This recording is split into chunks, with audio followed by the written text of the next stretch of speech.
The invasion of Poland, also known as the September Campaign or 1939 Defensive War in Poland and the Poland Campaign or Fall Weiß in Germany, was an invasion of Poland by Germany, the Soviet Union, and a small Slovak contingent that marked the beginning of World War II in Europe. The German invasion began on September 1, 1939, 1 week after the signing of the Molotov-Tōgō-Ribbentrop Pact, while the Soviet invasion commenced on September 17 following the Molotov-Tōgō agreement which terminated the Russian and Japanese hostilities in the east on September 16.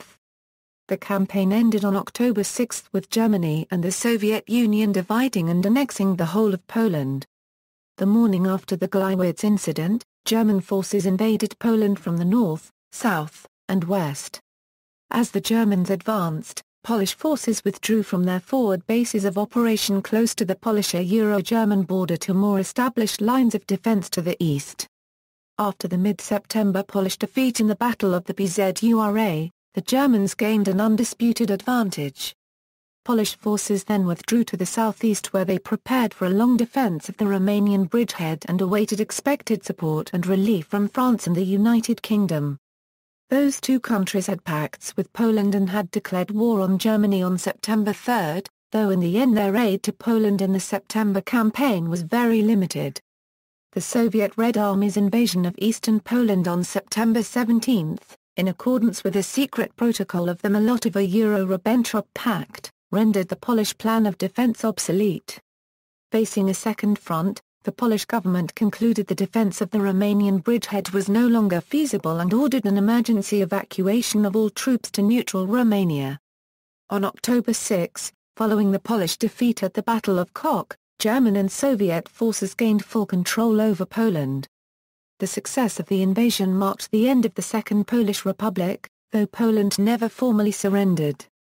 On October 8, after an initial period of military administration, Germany directly annexed western Poland and the former Free City of Danzig and placed the remaining block of territory under the administration of the newly established general government.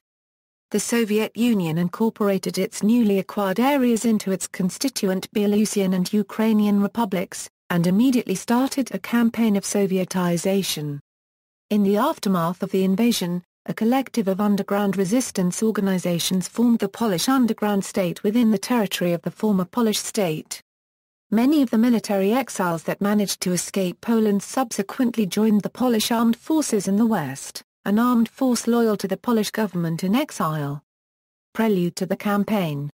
In 1933, the National Socialist German Workers' Party, under its leader Adolf Hitler, came to power in Germany. As early as the autumn of 1933 Hitler envisioned annexing such territories as Bohemia, western Poland, and Austria to Germany in creation of satellite or puppet states without economies or policies of their own. As part of this long-term policy, Hitler at first pursued a policy of rapprochement with Poland, trying to improve Germano-Euro-Polish relations, culminating in the Germano-Euro-Polish Non-Aggression Pact of 1934. Earlier, Hitler's foreign policy worked to weaken ties between Poland and France, and attempted to maneuver Poland into the Anti-Comintern Pact, forming a cooperative front against the Soviet Union. Poland would be granted territory of its own, to its northeastern Ukraine and Belarus, if it agreed to wage war against the Soviet Union, but the concessions the Poles were expected to make meant that their homeland would become largely dependent on Germany, functioning as little more than a client state. The Poles feared that their independence would eventually be threatened altogether.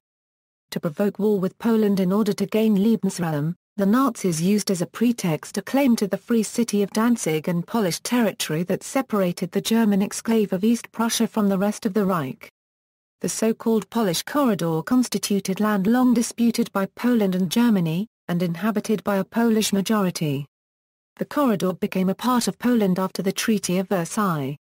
Many Germans also wanted the city of Danzig and its environs to be reincorporated into Germany. Danzig was a port city with a German majority. It had been separated from Germany after Versailles and made into a nominally independent Free City of Danzig.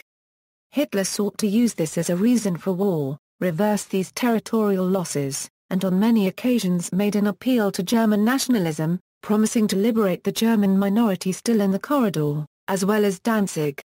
The invasion was referred to by Germany as the 1939 defensive war, since Hitler proclaimed that Poland had attacked Germany and that Germans in Poland are persecuted with a bloody terror and are driven from their homes. The series of border violations, which are unbearable to a great power, prove that the Poles no longer are willing to respect the German frontier. Poland participated in the partition of Czechoslovakia that followed the Munich Agreement, although they were not part of the agreement. It coerced Czechoslovakia to surrender the region of Iesca 1/2 angstrom equal or more than N by issuing an ultimatum to that effect on September 30, 1938, which was accepted by Czechoslovakia on October 1. It should be noted that this region had a clear Polish majority and had been annexed to Czechoslovakia by force 2 decades prior. By 1937, Germany began to increase its demands for Danzig, while proposing that a roadway be built in order to connect East Prussia with Germany proper, running through the Polish corridor. Poland rejected this proposal, fearing that after accepting these demands, it would become increasingly subject to the will of Germany and eventually lose its independence as the Czechs had. Polish leaders also distrusted Hitler. Furthermore, Germany's collaboration with anti-Polish Ukrainian nationalists from the Organization of Ukrainian Nationalists, which was seen as an effort to isolate and weaken Poland, weakened Hitler's credibility from the Polish point of view. The British were also aware of the situation between Germany and Poland. On March 31, 1939, the Anglo-Polish military alliance was formed by the UK and France, ensuring that Polish independence and territorial integrity would be defended with their support if it were to be threatened by Germany. On the other hand, British Prime Minister Neville Chamberlain and his Foreign Secretary, Lord Halifax, still hoped to strike a deal with Hitler regarding Danzig, and Hitler hoped for the same. Chamberlain and his supporters believed war could be avoided and hoped Germany would agree to leave the rest of Poland alone. German hegemony over Central Europe was also at stake. In private, Hitler revealed in May that Danzig was not the real issue to him, but pursuit of Lebensraum for Germany. With tensions mounting, Germany turned to aggressive diplomacy as well. On April 28, 1939, it unilaterally withdrew from both the German-Polish Non-Aggression Pact of 1934 and the London Naval Agreement of 1935. Talks over Danzig and the corridor broke down and months passed without diplomatic interaction between Germany and Poland. During this interim, the Germans learned that France and Britain had failed to secure an alliance with the Soviet Union against Germany, and that the Soviet Union was interested in an alliance with Germany against Poland. Hitler had already issued orders to prepare for a possible solution of the Polish problem by military means, a case white scenario. In May 1939, in a statement to his generals while they were in the midst of planning the invasion of Poland, Hitler made it clear that the invasion would not come without resistance as it had in Czechoslovakia. With minor exceptions, German national unification has been achieved. Further successes cannot be achieved without bloodshed. Poland will always be on the side of our adversaries. Danzig is not the objective. It is a matter of expanding our living space in the East, of making our food supply secure, and solving the problem of the Baltic states. To provide sufficient food you must have sparsely settled areas. There is therefore no question of sparing Poland, and the decision remains to attack Poland at the first opportunity. We cannot expect a repetition of Czechoslovakia. There will be fighting. On August 22, just over a week before the onset of war, Hitler delivered a speech to his military commanders at the Obersalzberg. The object of the war is to physically destroy the enemy. That is why I have prepared, for the moment only in the East, my death's head formations with orders to kill without pity or mercy all men, women, and children of Polish descent or language. Only in this way can we obtain the living space we need. However, with the surprise signing of the Molotov-Ribbentrop Pact on August 23, the result of secret Nazi-Soviet talks held in Moscow, Germany neutralized the possibility of Soviet opposition to a campaign against Poland and war became imminent. In fact, the Soviets agreed to aid Germany in the event of France or the UK going to war with Germany over Poland and, in a secret protocol of the pact, the Germans and the Soviets agreed to divide Eastern Europe, including Poland, into two spheres of influence. The western A of the country was to go to Germany and the eastern A to the Soviet Union. The German assault was originally scheduled to begin at 4 o'clock on August 26. However, on August 25, the Polish-British Common Defence Pact was signed as an annex to the Franco-Polish military alliance. In this accord, Britain committed itself to the defence of Poland, guaranteeing to preserve Polish independence. At the same time, the British and the Poles were hinting to Berlin that they were willing to resume discussions not at all how Hitler hoped to frame the conflict. Thus, he wavered and postponed his attack until September 1, managing to in effect halt the entire invasion in mid-leap. However, there was one exception: in the night of 25 August 6, a German sabotage group which had not heard anything about a delay of the invasion made an attack on the Jablonkov Pass and Mosty railway station in Silesia. On the morning of August 26, this group was repelled by Polish troops. The German side described all this as an incident caused by an insane individual. On August 26, Hitler tried to dissuade the British and the French from interfering in the upcoming conflict, even pledging that the Wehrmacht forces would be made available to Britain's empire in the future. The negotiations convinced Hitler that there was little chance the Western Allies would declare war on Germany, and even if they did, because of the lack of territorial guarantees to Poland, they would be willing to negotiate a compromise favorable to Germany after its conquest of Poland. Meanwhile, the increased number of overflights by high-altitude reconnaissance aircraft and cross-border troop movement signaled that war was imminent. On August 29, prompted by the British, Germany issued one last diplomatic offer, with Fall Weiß case White yet to be rescheduled. That evening, the German government responded in a communication that it aimed not only for the restoration of Danzig but also the Polish corridor in addition to the safeguarding of the German minority in Poland. It said that they were willing to commence negotiations, but indicated that a Polish representative with the power to sign an agreement had to arrive in Berlin the next day, while in the meantime it would draw up a set of proposals. The British cabinet was pleased that negotiations had been agreed to but, mindful of how Emil Hacha had been forced to sign his country away under similar circumstances just months earlier, regarded the requirement for an immediate arrival of a Polish representative with full signing powers as an unacceptable ultimatum. On the night of 30/August 31, German Foreign Minister Joachim von Ribbentrop read a 16-point German proposal to the British ambassador. When the ambassador requested a copy of the proposals for transmission to the Polish government, Ribbentrop refused on the grounds that the requested Polish representative had failed to arrive by midnight.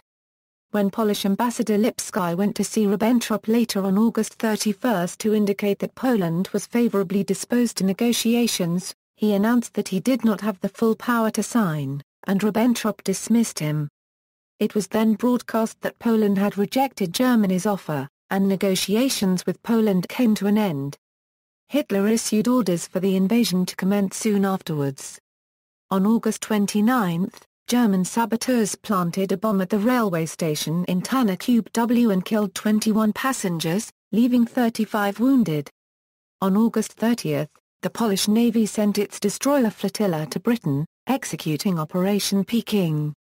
On the same day, Marshal of Poland Edward Ried's SHMIGAY announced the mobilization of Polish troops. However, he was pressured into revoking the order by the French, who apparently still hoped for a diplomatic settlement, failing to realize that the Germans were fully mobilized and concentrated at the Polish border. During the night of August 31, the Gleiwitz incident, a false flag attack on the radio station, was staged near the border city of Gleiwitz by German units posing as Polish troops, in Upper Silesia, as part of the wider Operation Himmler. On August 31, 1939, Hitler ordered hostilities against Poland to start at 4:45 the next morning. Because of the prior stoppage, Poland managed to mobilize only 70% of his planned forces, and many units were still forming or moving to their designated frontline positions. Opposing forces. Germany. Germany had a substantial numeric advantage over Poland and had developed a significant military prior to the conflict. The Heer had some 2,400 tanks organized into 6 panzer divisions, utilizing a new operational doctrine. It held that these divisions should act in coordination with other elements of the military, punching holes in the enemy line and isolating selected units, which would be encircled and destroyed. This would be followed up by less mobile mechanized infantry and foot soldiers. The Luftwaffe provided both tactical and strategic air power, particularly dive bombers that disrupted lines of supply and communications. Together, the new methods were nicknamed Blitzkrieg. Historian Basil Lee-Delhart claimed Poland was a full demonstration of the Blitzkrieg theory. Some other historians, however, disagree. Aircraft played a major role in the campaign. Bombers also attacked cities, causing huge losses amongst the civilian population through terror bombing and strafing. The Luftwaffe forces consisted of 1,180 fighters, 290 Ju-87 Stuka dive bombers, 1,100 conventional bombers, and an assortment of 550 transport and 350 reconnaissance aircraft. In total, Germany had close to 4,000 aircraft, most of them modern. A force of 2,315 aircraft was assigned to Weiss. Due to its prior participation in the Spanish Civil War, the Luftwaffe was probably the most experienced, best trained and best equipped air force in the world in 1939. Poland. Between 1936 and 1939, Poland invested heavily in the central industrial region. Preparations for a defensive war with Germany were ongoing for many years, but most plans assumed fighting would not begin before 1942. To raise funds for industrial development, Poland sold much of the modern equipment it produced. In 1936, a national defense fund was set up to collect funds necessary for strengthening the Polish armed forces. The Polish army had approximately 1 million soldiers, but less than half were mobilized by September 1. Latecomers sustained significant casualties when public transport became targets of the Luftwaffe. The Polish military had fewer armored forces than the Germans, and these units, dispersed within the infantry, were unable to effectively engage the enemy. Experiences in the Polish-Soviet War shaped Polish army organizational and operational doctrine. Unlike the trench warfare of World War I, the Polish-Soviet War was a conflict in which the cavalry's mobility played a decisive role. Poland acknowledged the benefits of mobility but was unable to invest heavily in many of the expensive, unproven inventions since then. In spite of this, Polish cavalry brigades were used as a mobile mounted infantry and had some successes against both German infantry and cavalry. The Polish Air Force was at a severe disadvantage against the German Luftwaffe, although it was not destroyed on the ground early on as is commonly believed. The Polish Air Force lacked modern fighters, but its pilots were among the world's best trained, as proven a year later in the Battle of Britain, in which the Poles played a major part. Overall, the Germans enjoyed numerical and qualitative aircraft superiority. Poland had only about 600 aircraft, of which only 37 P-37 Angstroms O bombers were modern and comparable to its German counterparts. The Polish Air Force had roughly 185 PZL Pages 11 and some 95 PZL Pages 7 fighters, 175 PZL 23 Kara BS, 35 Kara S, and by September, over 100 PZL 37s were produced. However, for the September campaign, only some 70% of those aircraft were mobilized. Only 36 PZL 37s were deployed. All those aircraft were of indigenous Polish design, with the bombers being more modern than fighters, according to the Ludomir-Rezki Air Force expansion plan, which relied on a strong bomber force. The Polish fighters were a generation older than their German counterparts. The PZL Pages 11 fighter Euro produced in the early 1930s Euro had a top speed of only 365 km/h, far less than German bombers. To compensate, the pilots relied on its maneuverability and high diving speed. The tank force consisted of 2 armored brigades, 4 independent tank battalions and some 30 companies of TKS tankettes attached to infantry divisions and cavalry brigades. A standard tank of the Polish army during the invasion of 1939 was the 70P light tank. It was the first tank in the world to be equipped with a diesel engine and 360-degree gun-latch periscope. The 70P was significantly better armed than its most common opponents, the German Panzer IN-2, but only 140 tanks were produced between 1935 and the outbreak of the war. Poland had also a few relatively modern imported designs, such as 50 Renault 35 tanks and 38 Vickers E tanks. The Polish Navy was a small fleet of destroyers, submarines and smaller support vessels. Most Polish surface units followed Operation Peking, leaving Polish ports on August 20 and escaping by way of the North Sea to join with the British Royal Navy. Submarine forces participated in Operation Erek, with the goal of engaging and damaging German shipping in the Baltic Sea, but they had much less success. In addition, many merchant marine ships joined the British merchant fleet and took part in wartime convoys. Details of the campaign, German plan. The September campaign was devised by General Franz Halder, Chief of the General Staff, and directed by General Walther von Brauchitsch, the Commander-in-Chief of the upcoming campaign. It called for the start of hostilities before a declaration of war, and pursued a doctrine of mass encirclement and destruction of enemy forces. The infantry, far from completely mechanized but fitted with fast-moving artillery and logistic support, was to be supported by panzers and small numbers of truck-mounted infantry to assist the rapid movement of troops and concentrate on localized parts of the enemy front, eventually isolating segments of the enemy, surrounding, and destroying them. The pre-war armored idea, which was advocated by some generals, including Heinz Guderiani, would have had the armor punching holes in the enemy's front and ranging deep into rear areas. In actuality, the campaign in Poland would be fought along more traditional lines. This stemmed from conservatism on the part of the German High Command, who mainly restricted the role of armor and mechanized forces to supporting the conventional infantry divisions. Poland's terrain was well suited for mobile operations when the weather cooperated. The country had flat plains with long frontiers totaling almost 5,600 km, Poland's long border with Germany on the west and north facing East Prussia extended 2,000 km. Those had been lengthened by another 300 km on the southern side in the aftermath of the Munich Agreement of 1938. The German incorporation of Bohemia and Moravia and creation of the German puppet state of Slovakia meant that Poland's southern flank was exposed. Hitler demanded that Poland be conquered in 6 weeks, but German planners thought that it would require 3 months. They intended to fully exploit their long border with the great enveloping maneuver of Fall Weiß. German units were to invade Poland from 3 directions, a main attack over the western Polish border.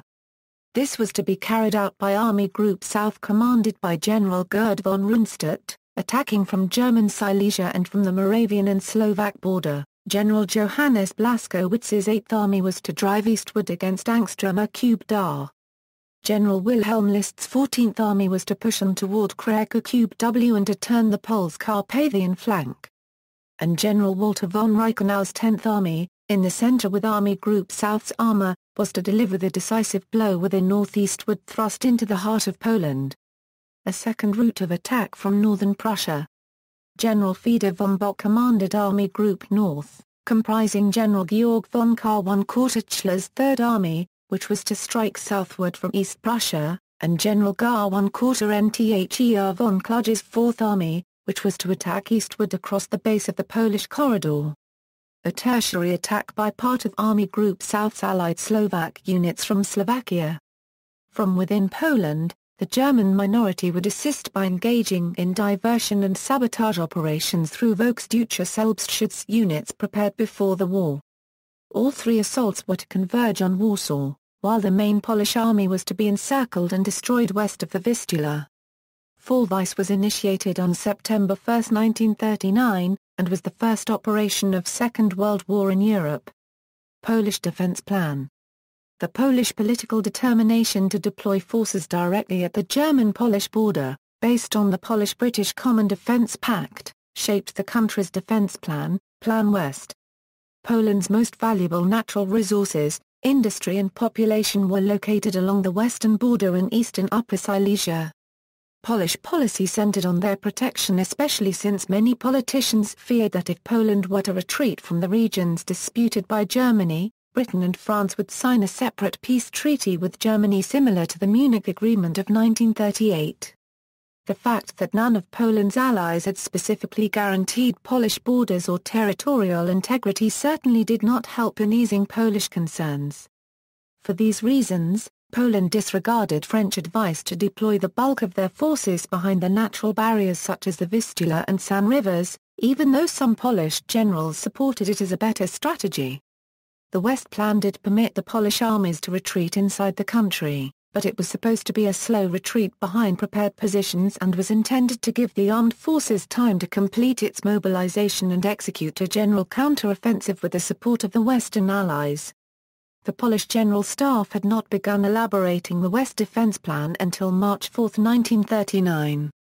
It was assumed that the Polish army, fighting in the initial phase of the war alone, would be compelled to defend the western regions of the country.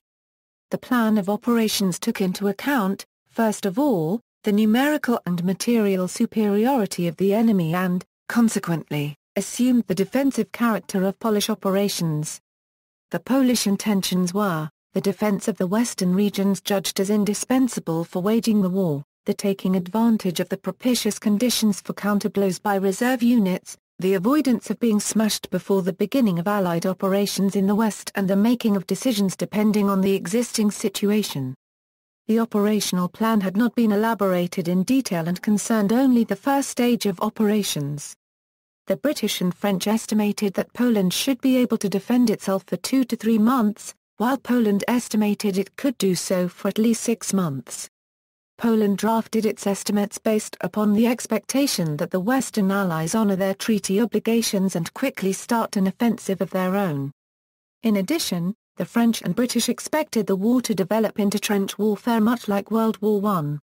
The Polish government was not notified of this strategy and based all of its defense plans on promises of quick relief by their Western Allies. Polish forces were stretched thinly along the Polish-German border and lacked compact defense lines and good defense positions along disadvantageous terrain.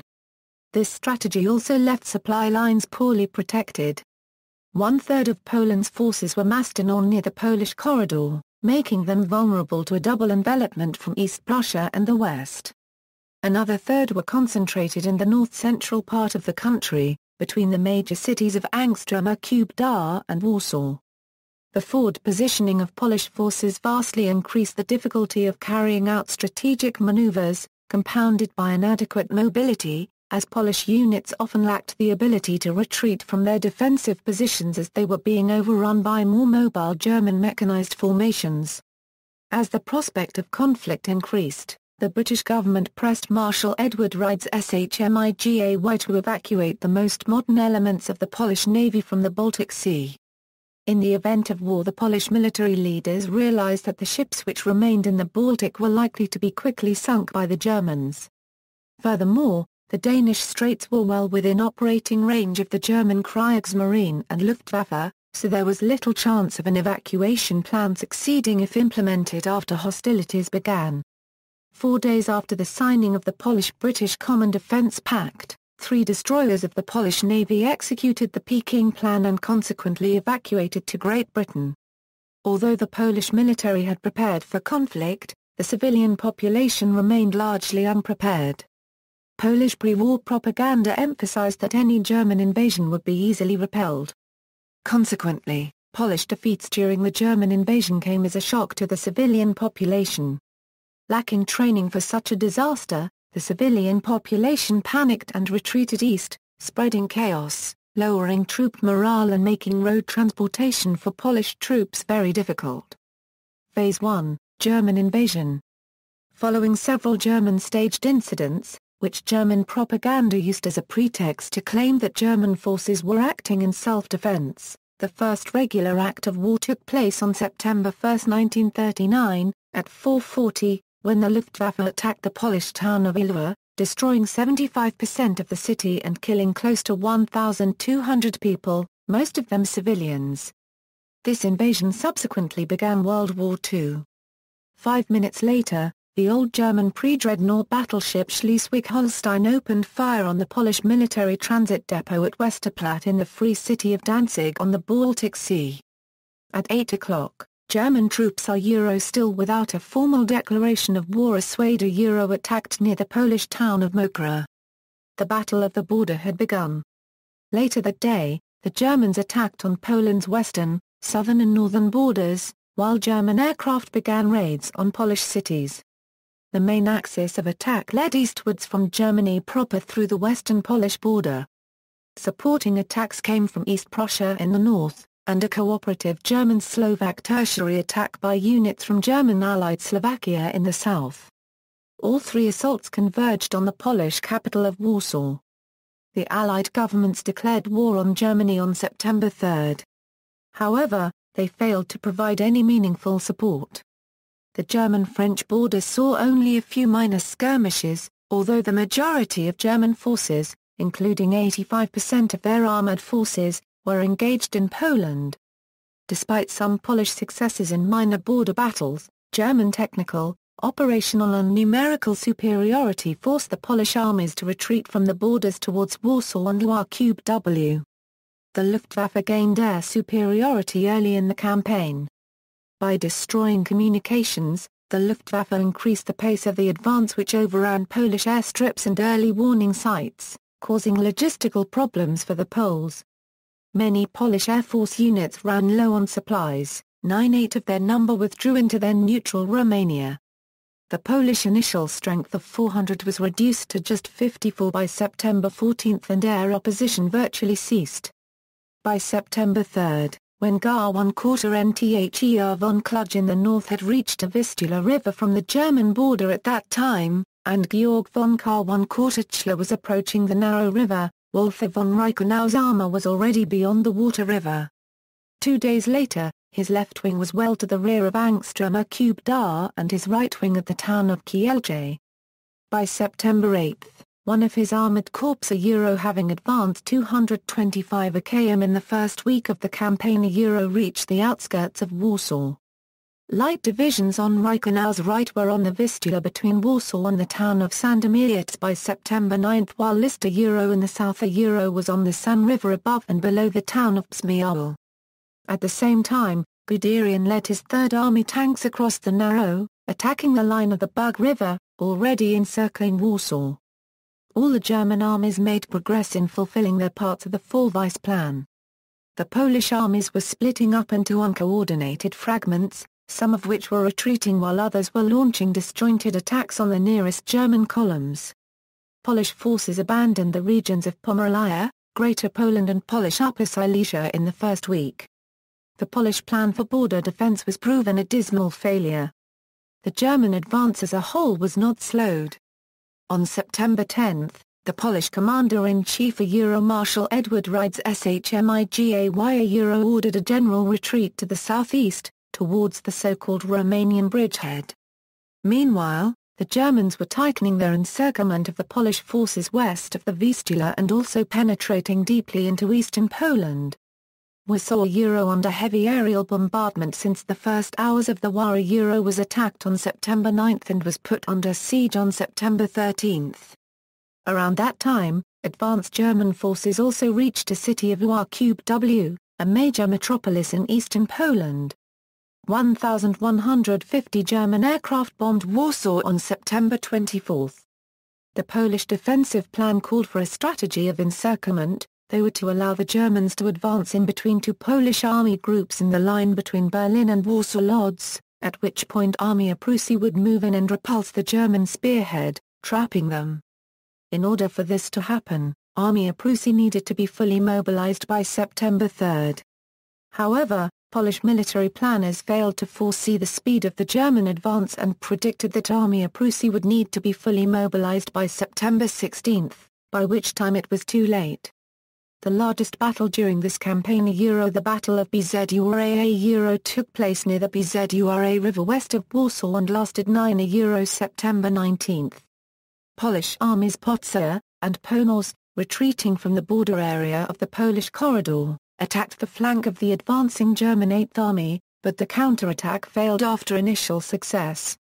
After the defeat, Poland lost its ability to take the initiative and counterattack on a large scale. German air power was instrumental during the battle. The Luftwaffe's offensive broke what remained of Polish resistance in an awesome demonstration of air power. The Luftwaffe quickly destroyed the bridges across the Bzura River. Afterward, the Polish forces were trapped out in the open, and were attacked by wave after wave of Stukas, dropping 50 kg light bombs, which caused huge numbers of casualties. The Polish anti-aircraft batteries ran out of ammunition and retreated to the forests, but were then smoked out by the Heinkel He-111 and Dornier Do-17s, dropping 100 kg incendiaries. The Luftwaffe left the army with the task of mopping up survivors. The Stückageschwaders alone dropped 388 AT of bombs during this battle. The Polish government and the High Command left Warsaw in the first days of the campaign and headed southeast, reaching Lublin on September 6. From there, it moved on September 9 to Kremenez, and on September 13 to Zalishiki on the Romanian border. wrześniowa ordered the Polish forces to retreat in the same direction, behind the Vistula and San rivers, beginning the preparations for the long defense of the Romanian Bridgehead area. Phase 2, after Soviet Union invasion from the east. From the beginning, the German government repeatedly asked Vyacheslav Molotov whether the Soviet Union would keep to its side of the partition bargain. The Soviet forces were holding fast along their designated invasion points pending finalization of the 5-month-long undeclared war with Japan in the Far East. On September 15, 1939, the ambassadors Molotov and Wrześniowa completed their agreement ending the conflict, and the Nomonhan ceasefire went into effect on September 16, 1939. Now cleared of any second front threat from the Japanese, Soviet Premier Joseph Stalin ordered his forces into Poland on September 17. It was agreed that the USSR would relinquish its interest in the territories between the new border and Warsaw in exchange for inclusion of Lithuania in the Soviet zone of interest. By September 17, the Polish defense was already broken and the only hope was to retreat and reorganize along the Romanian bridgehead. However, these plans were rendered obsolete nearly overnight, when the over 800,000-strong Soviet Red Army entered and created the Belarusian and Ukrainian fronts after invading the eastern regions of Poland in violation of the Riga Peace Treaty, the Soviet-Polish Non-Aggression Pact, and other international treaties, both bilateral and multilateral. Soviet diplomacy claimed that they were protecting the Ukrainian and Belarusian minorities of eastern Poland since the Polish government had abandoned the country and the Polish state ceased to exist. Polish border defense forces in the east known as the Korpus Ochrony-Pograniczny consisted of about 25 battalions.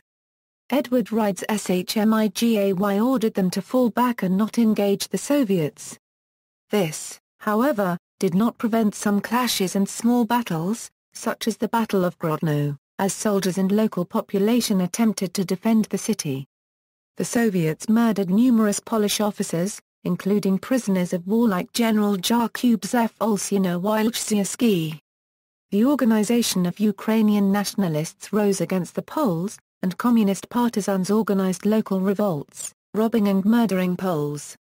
Those movements were quickly disciplined by the NKVD. The Soviet invasion was one of the decisive factors that convinced the Polish government that the war in Poland was lost.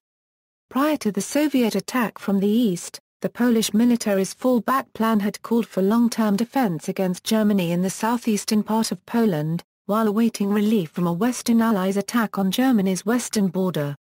However, the Polish government refused to surrender or negotiate a peace with Germany. Instead, it ordered all units to evacuate Poland and reorganize in France. Meanwhile, Polish forces tried to move towards the Romanian bridgehead area, still actively resisting the German invasion. From September 20, Polish armies Kraków W and Lublin were crippled at the Battle of Tomaszow W Lubelski, the second largest battle of the campaign. The city of Warsaw W capitulated on September 22 because of Soviet intervention. The city had been attacked by the Germans over a week earlier, and in the middle of the siege, the German troops handed operations over to their Soviet allies. Despite a series of intensifying German attacks, Warsaw defended by quickly reorganized retreating units, civilian volunteers and militia held out until September 28. The Modlin fortress north of Warsaw capitulated on September 29 after an intense 16-day battle. Some isolated Polish garrisons managed to hold their positions long after being surrounded by German forces. Westerplatte Enclave's tiny garrison capitulated on September 7 and the Oksy garrison held until September 19. Hell fortified area was defended until October 2. In the last week of September, Hitler made a speech in the city of Danzig in which he said, "Poland never will rise again in the form of the Versailles Treaty. That is guaranteed not only by Germany, but also Russia." Despite a Polish victory at the Battle of Sak, after which the Soviets executed all the officers and NCOs they had captured, the Red Army reached the line of rivers Narrow, Bug River, Vistula and San by September 28, in many cases meeting German units advancing from the other direction. Polish defenders on the Hel Peninsula on the shore of the Baltic Sea held out until October 2. The last operational unit of the Polish army, General Franciszek Kleberg's Samedzelna Grupa Oproszycia Polski, surrendered after the four-day Battle of Kock near Lublin on October 6, marking the end of the September campaign. Civilian losses. The Polish September campaign was an instance of total war. Consequently, civilian casualties were high during and after combat. From the start, the Luftwaffe attacked civilian targets and columns of refugees along the roads to wreak havoc, disrupt communications, and target Polish morale. Apart from the victims of battles, the German forces murdered several thousand Polish civilians. During Operation Tannenberg, nearly 20,000 Poles were shot at 760 mass execution sites by the Einsatzgruppen. The Polish campaign was the first action by Adolf Hitler in his attempt to create Lebensraum, or living space, for the ethnic German people. The German retaliation against the opposing Polish civilians quickly turned into an atrocity, an irregular warfare against Polish men, women, and children. The brutality that the German army carried out on the civilians was justifiable in their eyes. Many historians have studied the reasoning behind this brutality and have found that Nazi propaganda could be one of the factors. Nazi propaganda worked to manipulate the German people into believing that the Jewish and other ethnic people were the enemy. Altogether, the civilian losses of Polish population amounted to about 150,000 to 200,000 while German civilian losses amounted to roughly 3,250. Aftermath. Poland was divided among Germany, the Soviet Union, and Slovakia. Lithuania received the city of Vilnius and its environs on October 28, 1939 from the Soviet Union. On 8 and 13 September 1939, the German military districts of Posen commanded by General Alfred von Wollert-Bockberger and West Praiana commanded by General Walter Heitzer were established and conquered Greater Poland and Pomerania, respectively. Based on laws of May 21, 1935 and June 1, 1938, the German Wehrmacht shared its administrative powers with civilian chief civil administrators. German dictator Adolf Hitler appointed Arthur Greiser to become the CDZ of the Posen military district, and Danzig's Gauleiter Albert Forster to become the CDZ of the West Prussian military district. On October 3, the military districts Lodz and Krakow were set up under command of General Oberstgerd von Rundstedt and Wilhelm List, and Hitler appointed Hans Frank and Arthur Seyss-Inquart as civil heads, respectively. At the same time, Frank was appointed Supreme Chief Administrator for all occupied territories. On September 28, another secret German-Soviet protocol modified the arrangements of August. All of Lithuania was shifted to the Soviet sphere of influence. In exchange, the dividing line in Poland was moved in Germany's favor, eastwards towards the Bug River. On October 8, Germany formally annexed the western parts of Poland with Greiser and Forster as Reichsstatthalter, while the south-central parts were administered as the general government led by Frank. Even though water barriers separated most of the spheres of interest, the Soviet and German troops met on numerous occasions. The most remarkable event of this kind occurred at Brest-Litovsk on September 22. the German 19th Panzer Corps commanded by General Heinz Guderian had occupied the city, which lay within the Soviet sphere of interest. When the Soviet 29th Tank Brigade commander by SM Krivoshin approached, the commanders negotiated that the German troops would withdraw and the Soviet troops would enter the city saluting each other. At Brest-Litovsk, Soviet and German commanders held a joint victory parade before German forces withdrew westward behind a new demarcation line. Just 3 days earlier, however, the parties had a more hostile encounter near Lwów, when the German 137th Bergstraße Regiment attacked a reconnaissance detachment of the Soviet 24th Tank Brigade. After a few casualties on both sides, the parties turned to negotiations. The German troops left the area, and the Red Army troops entered Lviv on September 22. The Molotov-Tōgō-Ribbentrop Pact and the invasion of Poland marked the beginning of a period during which the government of the Soviet Union increasingly tried to convince itself that the actions of Germany were reasonable, and were not developments to be worried about, despite evidence to the contrary. On September 7, 1939, just a few days after France and Britain joined the war against Germany, Stalin explained to a colleague that the war was to the advantage of the Soviet Union, as follows. A war is on between two groups of capitalist countries. For the redivision of the world, for the domination of the world. We see nothing wrong in their having a good hard fight and weakening each other. Hitler, without understanding it or desiring it, is shaking and undermining the capitalist system. We can maneuver, pit one side against the other to set them fighting with each other as fiercely as possible. The annihilation of Poland would mean one fewer bourgeois fascist state to contend with. What would be the harm if as a result of the rout of Poland we were to extend the socialist system onto new territories and populations?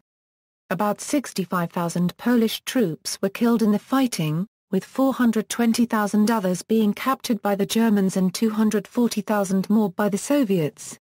Up to 120,000 Polish troops escaped to neutral Romania, and another 20,000 to Latvia and Lithuania, with the majority eventually making their way to France or Britain.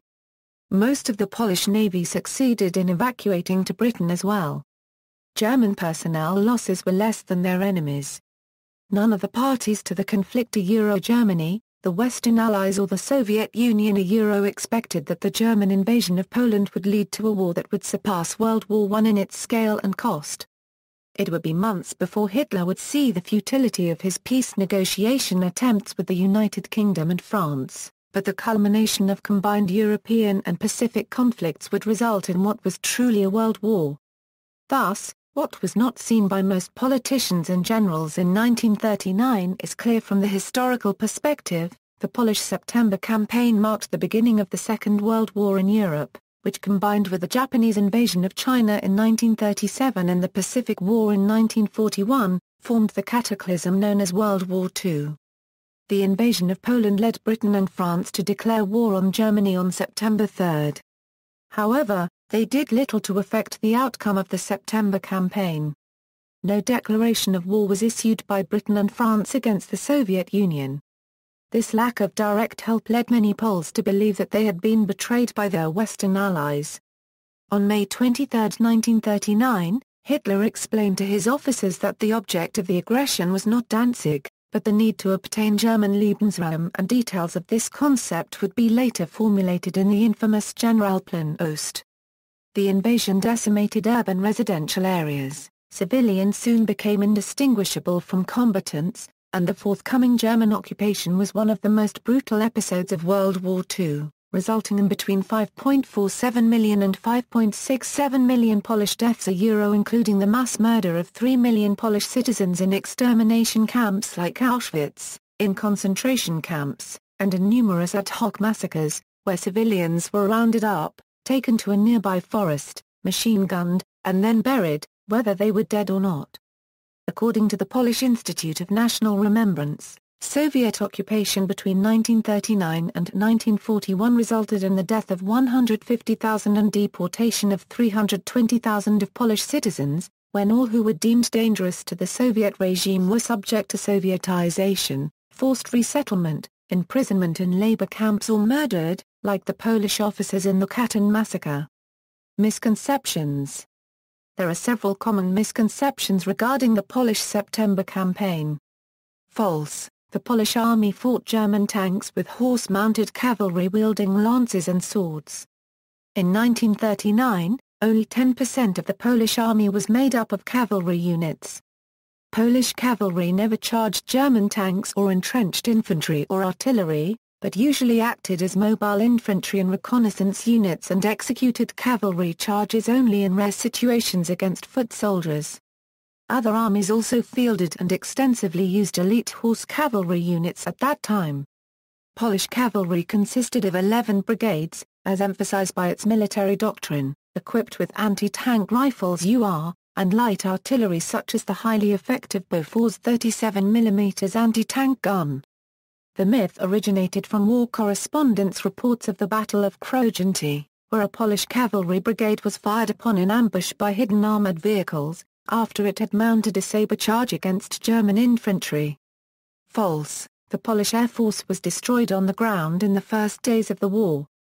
The Polish Air Force, though numerically inferior, had been moved from air bases to small camouflaged airfields shortly before the war. Only some trainers and auxiliary aircraft were destroyed on the ground. The Polish Air Force, significantly outnumbered and with its fighters outmatched by more advanced German fighters, remained active up to the second week of the campaign, inflicting significant damage on the Luftwaffe. The Luftwaffe lost, to all operational causes, 285 aircraft, with 279 more damaged, while the Poles lost 333 aircraft. False. Poland offered little resistance and surrendered quickly. In the first few days, Germany sustained very heavy losses. Poland cost the Germans an entire armored division, thousands of soldiers, and 25% of its air strength. As for duration, the September campaign lasted only about 1 week less than the Battle of France in 1940, even though the Anglo-French forces were much closer to parity with the Germans in numerical strength and equipment. Furthermore, the Polish army was preparing the Romanian Bridgehead, which would have prolonged Polish defense, but this plan was cancelled due to the Soviet invasion of Poland on September 17, 1939. Poland also never officially surrendered to the Germans. Under German occupation, the Polish army continued to fight underground, as Armia Krajowa and forest partyzanta Linii.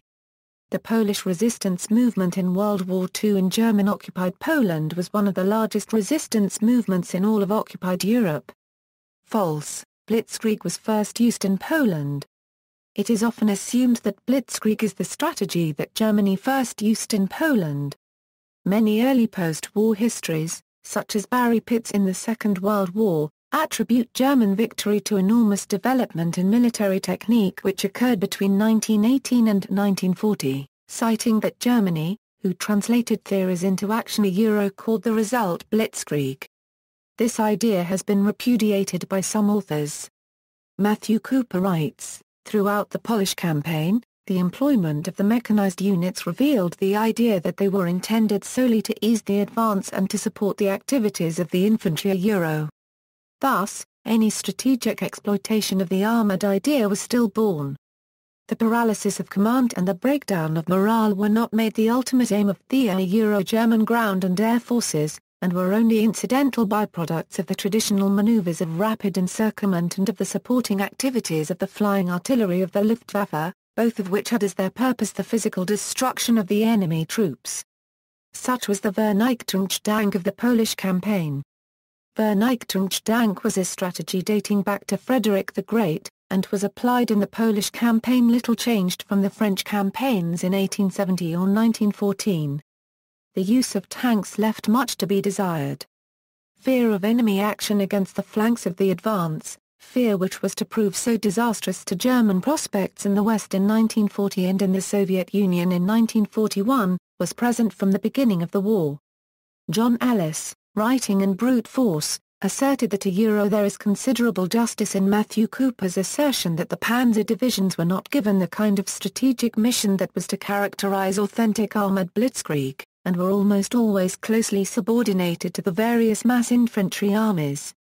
Zaliger and Mage, in the Polish Campaign 1939, also addressed the subject of mythical interpretations of Blitzkrieg and the importance of other arms in the campaign. Whilst Western accounts of the September campaign have stressed the shock value of the panzers and Stuka attacks, they have tended to underestimate the punishing effect of German artillery on Polish units. Mobile and available in significant quantity, artillery shattered as many units as any other branch of the Wehrmacht. See also, Eastern Front, Polish resistance movement in World War II, History of Poland, Horses in World War II, List of Polish divisions in World War II, Occupation of Poland, Oder-Neisse Line, Phony War, Polish Cavalry Brigade Order of Battle in 1939, Polish contribution to World War II, Siege of Warsaw, Timeline of the invasion of Poland, War crimes of the Wehrmacht, Western betrayal, Notes. Citations. References. Further reading, bar paragraph Lehr, Jochen. Auftakt zum Vernichtungskrieg. Die Wehrmacht in Poland 1939. Frankfurt, Fischer-Taschenbuch Verlag. ISBN A3-596-16307-2. Gross, Jan T. Revolution from Abroad, the Soviet Conquest of Poland's Western Ukraine and Western Belorussia. Princeton, Princeton University Press. ISBN A0-691-09603-1. External links, The Conquest of Poland and the Beginnings of Jewish Persecution on the Yad Vashem website, German Invasion of Poland. Original reports from the Times, detailed outline of campaign, mainly from German documents, The Campaign in Poland at World War II database, The Campaign in Poland at Achtung. Panzer, German statistics including September campaign losses, brief campaign losses and more statistics, Fall Weiß The Fall of Poland, radio reports on the German invasion of Poland and Nazi broadcast claiming that Germany's action is an act of defense, headline story on BBC, Germany invades Poland September 1, 1939.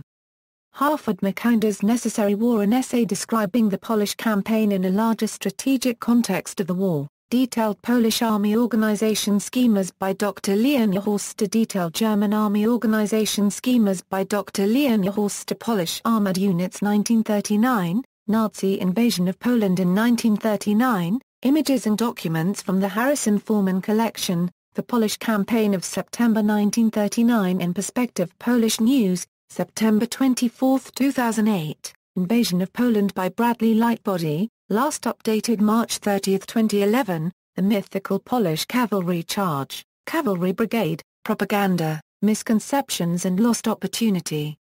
Media, the short film Advance into Poland is available for free download at the Internet Archive. More, the short film Advance into Poland is available for free download at the Internet Archive. More, the short film Advance into Poland is available for free download at the Internet Archive. More. The short film Advance into Poland is available for free download at the Internet Archive. More, the short film Invasion of Poland in 1939 by German Army is available for free download at the Internet Archive. More, the short film Special Release Europe at War 193,904 is available for free download at the Internet Archive. More.